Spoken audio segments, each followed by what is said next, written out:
नमस्कार दोस्तों, आप पढ़ रहे हैं कक्षा 12वीं एनसीईआरटी गणित, जिसमें आप प्रश्नावली 3.4 के 9 क्वेश्चन तक सॉल्व कर चुके थे। आगे हम पढ़ेंगे इसी का 10वां क्वेश्चन। तो देखिए, इन क्वेश्चनों में हम पढ़ रहे थे प्रारंभिक संक्रियाओं के द्वारा, या फिर हम कह सकते हैं प्रारंभिक रूपांतरण के प्रयोग से किसी आव्यूह का व्युत्क्रम निकाला कैसे जाता है यदि उसका अस्तित्व है। तो देखिए, हमने बताया था आव्यूह का जब भी आपको व्युत्क्रम निकालना हो, सबसे पहले आप मान के चलिए उस आव्यूह को a के बराबर, फिर लिखेंगे। हम जानते हैं कि आव्यूह की एक शर्त लगाएंगे कि i और a का गुणनफल a होता है। फिर इसके बाद आप a का मान रखते हैं, i का मान रखते हैं, लेकिन a को वैसे ही आप लिखा रहने देते हैं इस a को। अब देखिए, यहाँ कुछ संक्रियाएं लगाते हैं और इस a आव्यूह को आप चेंज कर देते हैं i में। तो यहाँ पे 1 0 0 1 आपको यहाँ पे बनाना होता है। किस क्रम में बनाते हैं? तो u क्रम में बनाते हैं। ध्यान रखना, पहले आप यहाँ पे 1 बनाएंगे, फिर यहाँ पे 0 बनाएंगे, फिर यहाँ 1 करेंगे, फिर यहाँ 0 करेंगे। यदि आपको यहाँ पे आव्यूह i प्राप्त होता है तो यहाँ का आव्यूह जो होता है a इनवर्स कहलाता है, मतलब आव्यूह का व्युत्क्रम कहलाता है। तो इस प्रकार से हम आव्यूह का व्युत्क्रम ज्ञात करते हैं। तो देखिए, सबसे पहले हम क्या करेंगे, इस आव्यूह को a के बराबर मान लेंगे, फिर आव्यूह की शर्त लगाएंगे कि i और a का गुणनफल a के बराबर होता है। अब हम a का मान रखेंगे और i का मान रखेंगे। तो a का मान हमने लिखा और i तत्समक आव्यूह होता है, 2/2 कोटि का लेना होगा, क्योंकि आव्यूह भी 2/2 कोटि का है। तो 1 0 0 1 हमने लिया, लेकिन a की जरूरत होगी आगे, इसलिए a आप लिखते चलें, इस a का मान ना रखें।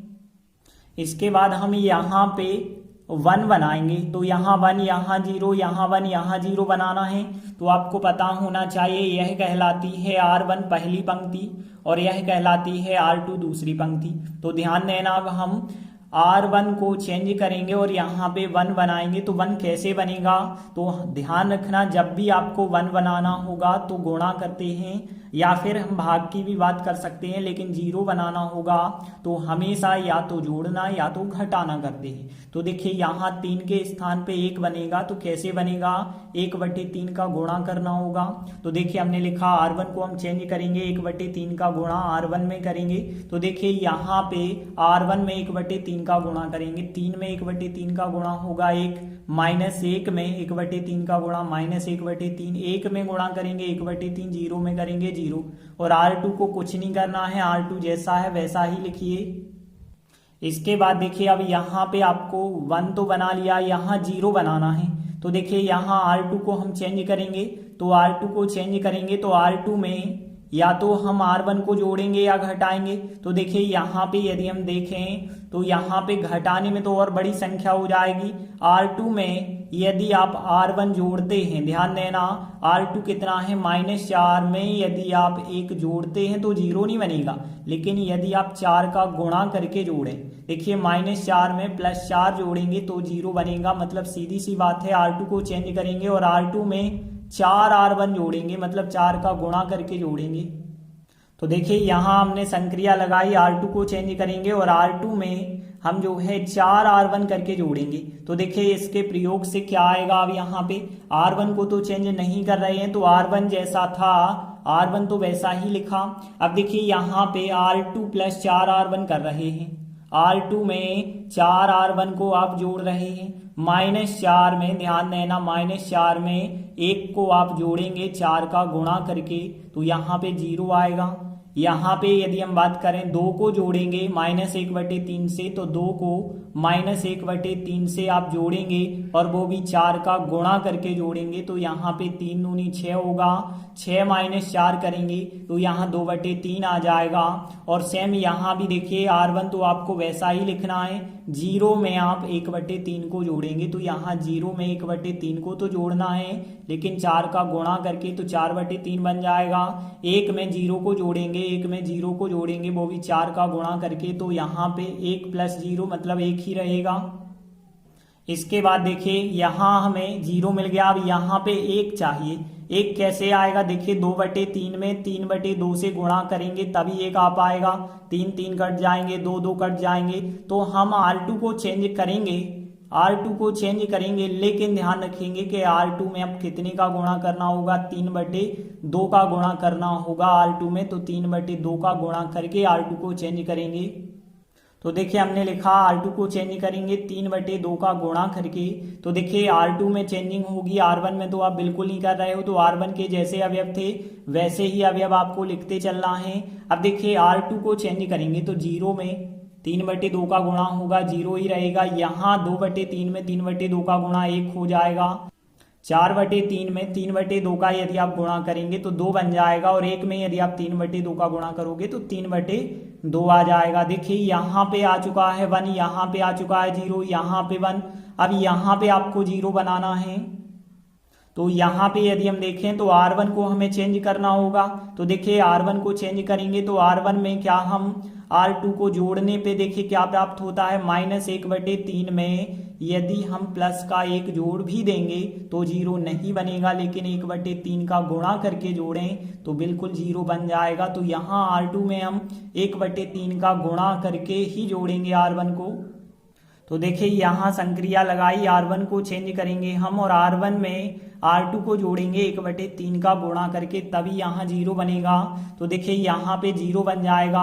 और यहाँ पे यदि हम बात करें 1/3 में आप 2 को जोड़ेंगे, लेकिन 1/3 का गुणा करके। तो देखिए 1/3 में हम 2 को तो जोड़ रहे हैं, लेकिन 1/3 का गुणा करके तो यहाँ 3 LCM हो जाएगा, 3/3 बन जाएगा, मतलब 1। तो यहाँ 1 आ गया। देखिए 0 में 3/2 को आप जोड़ेंगे तो देखिए यहाँ 0 में हमें 3/2 को जोड़ना है, लेकिन 1/3 का गुणा करके 3 से 3 कट गए, 0 और 1/2 को आप जोड़ेंगे तो 1/2 आ जाएगा। बाकी R2 को तो कुछ भी नहीं करना था।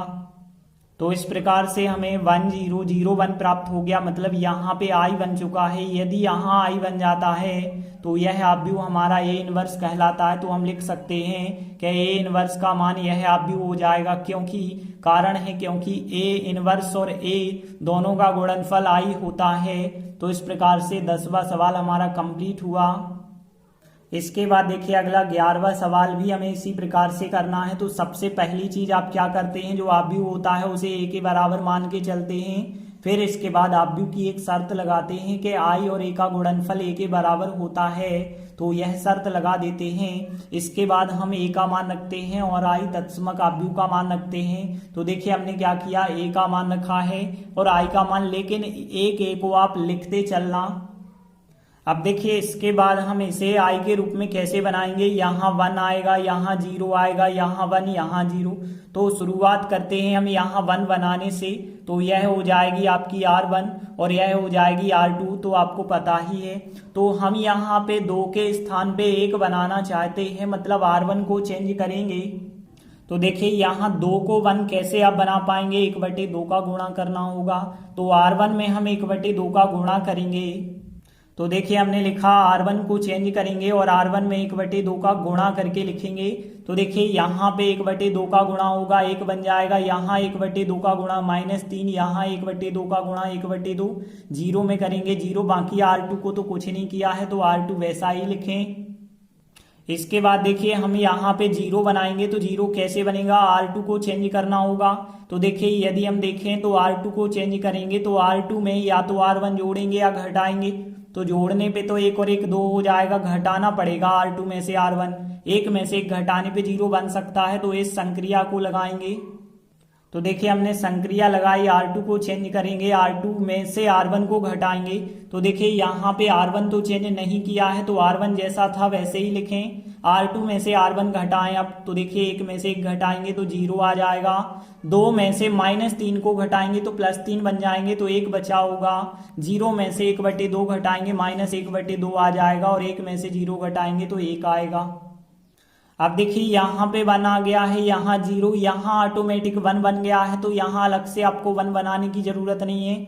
अब यहाँ पे हम 0 बनाएंगे, तो -3 को 0 बनाएंगे, मतलब R1 को चेंज करेंगे। और 0 बनाने के लिए या तो जोड़ना पड़ेगा या घटाना पड़ेगा। तो देखिए -3 में यदि आप देखें 1 को जोड़ने से 0 तो नहीं बना होगा, लेकिन यदि आप 3 का गुणा करके जोड़ेंगे तो मतलब सीधी सी बात है कि R1 को हम चेंज करेंगे और R1 में जो है 3 का गुणा करके R2 को जोड़ेंगे, तब 0 बन पाएगा। तो देखिए संक्रिया आप लगाएंगे, यहाँ R1 को चेंज करेंगे, R1 में 3 R2 जोड़ेंगे, 3 का गुणा करके R2 में जोड़ेंगे तो इस संक्रिया से, तो देखिए यहाँ R1 तो चेंज हो जाएगा लेकिन R2 के अवयव बिल्कुल वैसे ही रहेंगे, तो यहाँ 3 की जगह 0 बन जाएगा। और यदि हम बात करें 1/2 में, यदि आप जोड़ेंगे -1/2 को, वो भी 3 का गुणा करके, तो देखिए 1/2 में हम -1/2 को जोड़ रहे हैं, वो भी 3 का गुणा करके, तो देखिए यहाँ पे एलसीएम आएगा 2, 1 - 3 मतलब यहाँ माइनस के 2/2 -2/2 मतलब -1 यहाँ आ गया। अब देखिए यहाँ पे यदि आप 0 में 1 जोड़ेंगे, वो भी 3 का गुणा करके, तो 0 में यदि आप 1 जोड़ेंगे 3 का गुणा करके, तो 3 एकम 3 बन जाएगा, यहाँ 3। R2 को तो चेंज नहीं करना था तो नहीं किया, यहाँ पे 1 0 0 1 प्राप्त हो गया, मतलब यहाँ पे I आ चुका है। यदि यहाँ I आ गया है तो यह आव्यूह जो होगा A इनवर्स होगा, तो हम कह सकते हैं A इनवर्स का मान यह आव्यूह हो जाएगा, क्योंकि कारण क्या है, यहाँ A इनवर्स और यहाँ A दोनों का गुणनफल I होता है, यह कारण है। तो इस प्रकार से 11वां सवाल भी कंप्लीट हुआ। देखिए अगला 12वां सवाल है, यह भी सवाल बिल्कुल वैसा ही है, हमें यहाँ पे भी इनवर्स ज्ञात करना है। तो सबसे पहले हम इस आव्यूह को A के बराबर मान के चलेंगे, तो माना हमने A बराबर जो आव्यूह दिया गया है उसे A मान लिया है। अब आव्यूह की शर्त लगाते हैं कि I और A का गुणनफल A होता है, तो यहाँ पे हमने शर्त लगाई कि A बराबर IA होता है। अब हम क्या करते हैं, A आव्यूह का मान और I का मान रखते हैं, लेकिन A को हम वैसा ही लिखते हैं। तो देखिए हमने क्या किया, यहाँ A आव्यूह का मान लिखा, I तत्समक आव्यूह होता है 1 0 0 1, और लेकिन A को आप लिखते चलेंगे। अब देखिए यहाँ पे हमें पता है यह हो गई हमारी R1 और यह हो जाएगी हमारी R2। अब देखिए पहले हम यहाँ पे बनाएंगे 1, यहाँ पे 0, यहाँ पे 1, यहाँ पे 0 बनाना है। तो देखिए यहाँ पे 6 के स्थान पे आप 1 बनाना चाहते हैं, तो कैसे बनेगा, 1/6 का गुणा करना होगा, मतलब R1 में हम कितने का गुणा करेंगे, 1/6 का गुणा करेंगे R1 में, तो यह संक्रिया लगाएंगे। तो देखिए हम R1 में जो है 1/6 का यदि गुणा करेंगे, तो यहाँ 6 में 1/6 का गुणा होगा, 1 आएगा। 3 में यदि आप 1/6 का करेंगे तो 3 एकम 3, 3 दूनी 6, मतलब नीचे 2 बच जाएगा, तो -1/2। यहाँ 1 में गुणा करिए तो 1/6, 0 में करेंगे 0, बाकी R2 को तो चेंज नहीं किया है, तो R2 जैसा था वैसा ही हमने लिखा। अब देखिए यहाँ पे 1 आ गया, यहाँ पे अब आपको चाहिए 0, तो देखिए -2 की जगह 0 चाहिए, मतलब R2 को चेंज करना होगा। तो देखिए R2 को चेंज करेंगे तो R2 में आप R1 को जोड़ सकते हैं, घटा सकते हैं। क्या करेंगे, देखिए यहाँ पे जोड़ेंगे, क्यों जोड़ेंगे, क्योंकि -2 में 1 घटाने से तो संख्या और माइनस की हो जाएगी। देखिए -2 में यदि आप +1 जोड़ते हैं तो 0 तो नहीं बनेगा, लेकिन छोटी संख्या आएगी, लेकिन 2 का गुणा करके यदि आप जोड़ें तो बिल्कुल यहाँ पे 0 बन जाएगा, मतलब R2 में 2 का गुणा करके R1 को जोड़ेंगे। तो देखिए यहाँ पे हम संक्रिया लगाएंगे, R2 को चेंज करेंगे और R2 में R1 तो जोड़ेंगे लेकिन 2 का गुणा करके। तो देखिए यहाँ तो बिल्कुल आपको 0 प्राप्त हो जाएगा। यहाँ पे क्या प्राप्त होगा, देखिए 1 में आप 1/2 को जोड़ेंगे, -1/2, तो देखिए 1 में आप जोड़ रहे हैं -1/2 को, और कितने का गुणा करके, 2 का, तो 2 से 2 कट जाएगा, यहाँ भी 1 - 1 0 बन जाएगा। तो देखिए यहाँ दोनों जगह 0 बन गया। यहाँ भी यदि हम देखें 0 में 1/6 को आप जोड़ेंगे, 0 में 1/6 को जोड़ेंगे और कितने का गुणा करके जोड़ना है, 2 का, तो 2 3 6, यहाँ पे 0 और 1/3 1/3 आ जाएगा। 1 में आप 0 को जोड़ेंगे तो 1 + 0 यदि करेंगे, वो भी 2 का गुणा करके, तो यहाँ पे 1 का 1 ही आएगा, तो 1 आया। तो देखिए इस प्रकार से हमें प्राप्त हुआ है। अब यदि हम यहाँ पे देखें, यहाँ पे 1, यहाँ 0, यहाँ पे 1 होना चाहिए लेकिन 0 बन चुका है, और 0 को किसी भी कीमत पे 1 नहीं बनाया जा सकता है। तो हम लिखेंगे कि यहाँ पे जो बाएं पक्ष का आव्यूह है उसकी जो दूसरी पंक्ति है उसके सभी अवयव शून्य बन गए हैं, लेकिन शून्य नहीं बनने चाहिए थे। यदि शून्य बन गए हैं तो यहाँ जो आव्यूह है उसका व्युत्क्रम नहीं निकल सकता है। तो हमने लिखा यहाँ बाएं पक्ष के आव्यूह की बात हो रही है, मतलब इस आव्यूह की बात, और इसकी द्वितीय पंक्ति के सभी अवयव शून्य हो चुके हैं। इस वजह से A इनवर्स का अस्तित्व नहीं है। अस्तित्व नहीं है का मतलब A इनवर्स का मान नहीं निकल सकता है। तो इस प्रकार से 12वां क्वेश्चन कंप्लीट हुआ। इसके बाद देखिए अगला 13वां क्वेश्चन, यह भी बिल्कुल इसी प्रकार का है। तो सबसे पहले तो हम आव्यूह को a के बराबर मानते हैं, तो हमने लिखा मान के चले a बराबर जो आव्यूह दिया गया था। इसके बाद आव्यूह के गुणा की शर्त के i और a का गुणनफल a होता है, तो हमने यही शर्त लगाई कि i a का गुणनफल a के बराबर होता है, मतलब a बराबर i a होता है। और इसके बाद देखिए आपको क्या करना है, a आव्यूह का मान और i जो तत्समक आव्यूह होता है उसका मान, लेकिन a को आप वैसे का वैसा ही लिखेंगे। तो हमने क्या किया, a का मान लिखा, i का मान, और a को वैसा का वैसा ही लिखा। अब देखिए यहाँ पे यदि हम बात करें, यह हो जाएगी पहली पंक्ति R1, यह हो जाएगी आपकी दूसरी पंक्ति R2। तो देखिए पहले हम यहाँ 1 बनाएंगे, यहाँ 0, यहाँ 1, यहाँ पे 0 बनाएंगे, इस क्रम में आपको बनाना है। तो देखिए 2 को 1 कैसे बनाते हैं, तो देखिए 2 को यदि आप 1 बनाना चाहते हैं तो 1/2 का गुणा करेंगे, 2 से 2 कट जाएगा, मतलब 1 आ जाएगा। तो देखिए हम क्या करेंगे, R1 में जो है 1/2 का गुणा करेंगे। तो देखिए हमने लिखा R1 में हम क्या करेंगे, 1/2 का गुणा करेंगे। 1/2 का गुणा यहाँ भी होगा तो 1 होगा, यहाँ करेंगे तो -3/2, 1 में करेंगे 1/2, 0 में करेंगे 0। R2 को बिल्कुल भी नहीं बदलेंगे, तो R2 वैसा ही लिखा हमने और a का a ही लिखा। तो देखिए यहाँ तो 1 बना लिया, अब हमें यहाँ पे 0 बनाना है।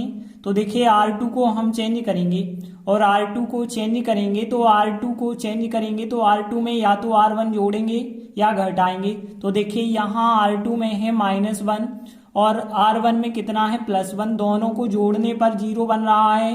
तो R2 में हम R1 को जोड़ेंगे। तो देखिए यहाँ कौन सी संक्रिया लगेगी, R2 को चेंज करेंगे और R2 में R1 को जोड़ेंगे। तो देखिए इस संक्रिया के प्रयोग से यहाँ क्या आएगा, देखिए R2 चेंज कर रहे हैं तो R1 तो जैसा है वैसा ही आप लिखेंगे। अब देखिए R2 के स्थान पे क्या आएगा, R2 + R1। तो देखिए यहाँ पे -1 और +1 को जोड़ेंगे तो 0 आएगा, तो यहाँ पे हमने 0 लिखा। देखिए 2 में -3/2 यदि आप जोड़ेंगे, 2 में -3/2 को जोड़ेंगे तो 2 दूनी 4 में से 3 घटाएंगे 1/2 आया, यहाँ पे आ गया। अब देखिए 0 में 1/2 जोड़ोगे 1/2 आएगा, 1 में 0 जोड़ोगे 1 आ जाएगा। अब देखिए यहाँ पे 1, यहाँ 0 हो चुका, अब हमें यहाँ 1 बनाना है। तो देखिए 1/2 को 1 आप कैसे बना पाएंगे, 2 से आपको गुणा करना होगा, तो 2 से 2 कट जाएंगे और 1 बन जाएगा। मतलब हम क्या करेंगे, R2 में जो है हम 2 से गुणा कर देंगे। तो देखिए यहाँ संक्रिया लगेगी, R2 को चेंज करेंगे और 2 का गुणा हो जाएगा R2 में। तो देखिए यहाँ R1 तो जैसा है वैसे ही हमने लिखा, 0 में 2 का गुणा करेंगे 0 ही आएगा, 1/2 में 2 से गुणा करेंगे 1 आ जाएगा, 1/2 में 2 से गुणा करेंगे 1 और 1 में 2 से गुणा करेंगे 2 आ जाएगा।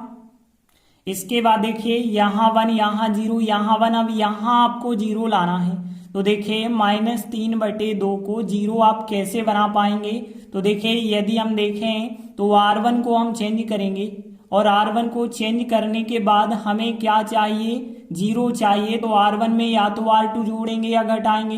तो देखिए यदि R2 आप जोड़ते हैं तो देखिए -3/2 में 1 को जोड़ेंगे तो 0 तो नहीं बना, लेकिन यदि आप 3/2 का गुणा करके 1 को जोड़ें तो बिल्कुल धन की ऋण की संख्या कट जाएगी।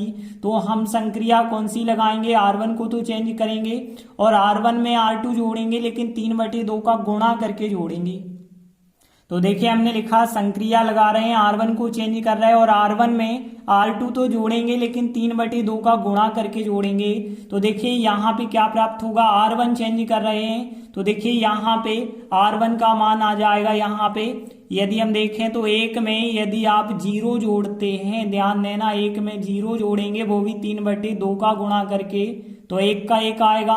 -3/2 में यदि आप जो है 1 को जोड़ेंगे और वो भी 3/2 का गुणा करके, तो यहाँ तो 0 आएगा, तो यहाँ तो यह आ गया।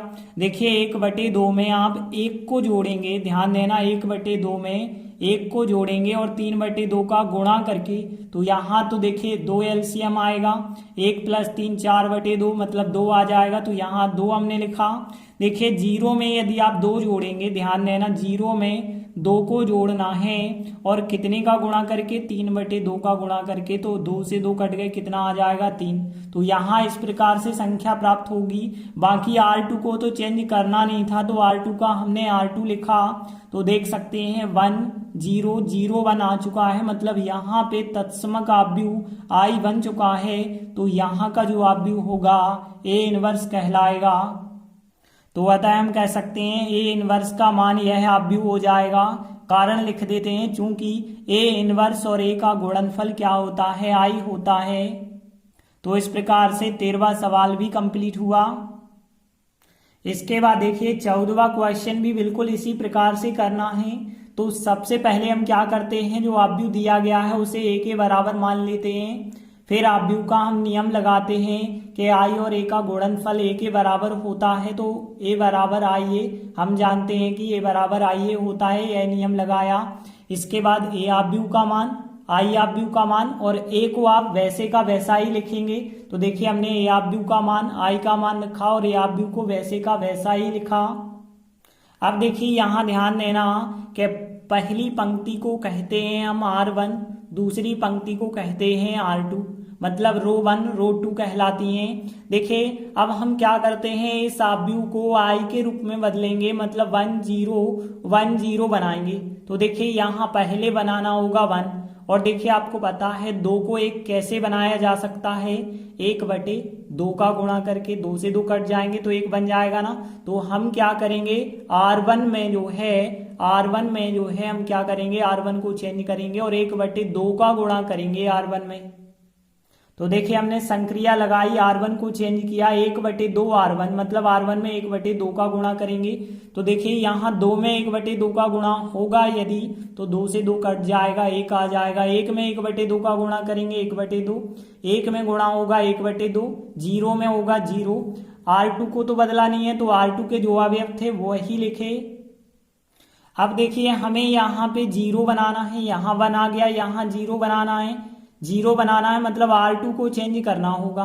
तो देखिए 0 बनाने के लिए संक्रिया या तो जोड़ते हैं या घटाते हैं। तो देखिए यदि आप देखें तो R2 को हम चेंज करेंगे, तो R2 को R1 से या तो जोड़ेंगे या घटाएंगे, और जोड़ने पे यदि आप देखें तो 4 और 1 5 बहुत ज्यादा हो जाएगा, तो घटाने वाली संक्रिया लगानी होगी। तो देखिए 4 में से 1 को घटाएंगे तब भी 0 नहीं बनेगा, लेकिन 4 का गुणा करके यदि आप घटाएं तो 4 - 4 0 प्राप्त हो जाएगा। तो R2 में से R1 तो घटाएंगे, लेकिन 4 का हम गुणा करके घटाएंगे।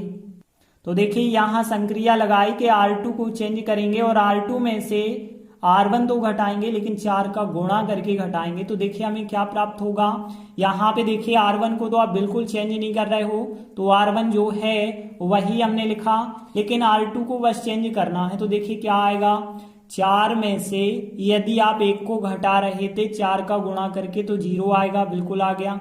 देखिए 2 में से 1/2 को अब हम घटाएंगे, तो 2 में से 1/2 को घटाएंगे, वो भी 4 का गुणा करके। तो देखिए 2 1 2, 2 दूनी 4, 2 - 2, यहाँ भी 0 आ गया। तो देखिए यहाँ भी 0 बन गया है, यहाँ भी 0 बन गया है। अब देखिए 0 में से यदि आप 1/2 को घटाएंगे, 0 में से 1/2 को आप घटाएंगे, वो भी 4 का गुणा करके, तो 2 दूनी 4, केवल आपको -2 प्राप्त होगा। तो देखिए यहाँ -2 भी आ चुका है। इसके बाद देखिए यदि आप 1 में से 0 घटाएंगे तो 1 ही आएगा, क्योंकि देखिए 1 में से 0 घटाना है 4 का गुणा करके, तो यहाँ पे बिल्कुल 1 का 1 आएगा। तो इस प्रकार से आपको प्राप्त होगा। अब देखिए यहाँ पे 1 आ गया, यहाँ पे 0 आ गया। देखिए यहाँ पे प्रॉब्लम हो गई, यहाँ हमें 1 चाहिए था लेकिन आ चुका है 0, तो यहाँ प्रॉब्लम हो रही है। और 0 को कभी 1 नहीं बनाया जा सकता है। हमने 12वें क्वेश्चन में भी ऐसा देखा था कि 0 आ गया था, तो हमने लिखा था यहाँ जो बाएं पक्ष का आव्यूह है उसकी दूसरी पंक्ति के सभी अवयव शून्य बन गए थे, तो हमने कह दिया था कि इस आव्यूह का प्रतिलोम नहीं निकल सकता है। तो यहाँ पे भी हम यही लाइन लिखेंगे कि बाएं पक्ष का जो आव्यूह दिख रहा है इसकी दूसरी पंक्ति के सभी अवयव शून्य हो गए हैं, अतः A इनवर्स का मान, मतलब A का व्यतक्रम कहें, A का प्रतिलोम कहें, उसका अस्तित्व नहीं है, मतलब उसे नहीं निकाला जा सकता है। इस प्रकार से 14वां क्वेश्चन भी कंप्लीट हुआ। आगे के बचे हुए क्वेश्चनों को हम आगे के वीडियो में करेंगे। तब तक के लिए धन्यवाद।